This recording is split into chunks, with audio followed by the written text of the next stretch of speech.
शुरू करते हैं आज की स्टोरी। आज का दिन बर्फीली हवाओं के साथ बहुत ही सर्द पर सूरज की चमचमाती किरणों के साथ अत्यंत ही सुहावना व ऊर्जावान दिन था।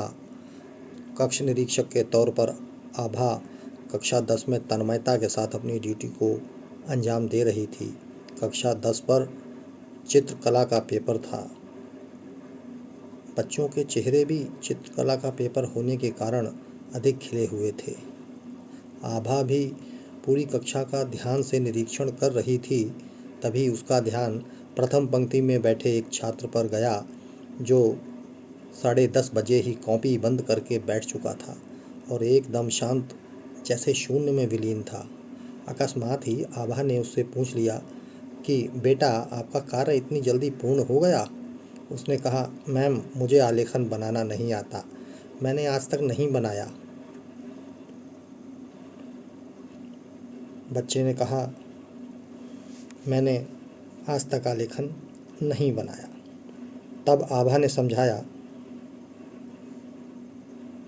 कि अरे बेटा, आपने तो आधा पेपर छोड़ दिया।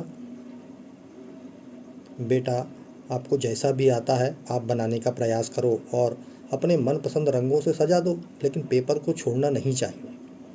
कभी भी बिना प्रयास किए ही हार नहीं मानते हैं बेटा। उस छात्र ने आभा मैम की बात मानते हुए कला की शीट उठाकर आलेखन बनाना प्रारंभ कर दिया और जब उसका आलेखन आभा ने देखा तो उसे कदाचित विश्वास ही नहीं हुआ कि यह बालक कह रहा था कि उसे बिल्कुल भी आलेखन बनाना नहीं आता, जबकि पूरी कक्षा में सबसे सुंदर आलेखन उस डरे हुए, सहमे हुए से बच्चे ने ही बनाया था और उसके तो सीधे हाथ में भी चोट लगी हुई थी। आभा का हृदय भी प्रसन्नता व गर्व से अभिभूत हो गया। वह बच्चा भी स्वयं अपनी कला देखकर बहुत खुश हुआ। आभा ने उसे पेपर के बाद समझाया कि कोई भी कार्य बिना प्रयास किए हुए यह मानकर नहीं छोड़ देना चाहिए कि वह उस कार्य को नहीं कर सकता। बिना प्रयास के सफलता संभव नहीं होती। अब कभी मत कहना बेटा कि आपको कला नहीं आती। अब उस छात्र के चेहरे की चमक और विश्वास आभा के मन में एक अजीब सी खुशी पैदा कर रही थी, एक संतुष्टि का भाव पैदा कर रही थी। वो बहुत खुश थी, जैसे मानो उसी का पेपर छूटने वाला था और उसने अंत समय में पूर्ण कर लिया हो।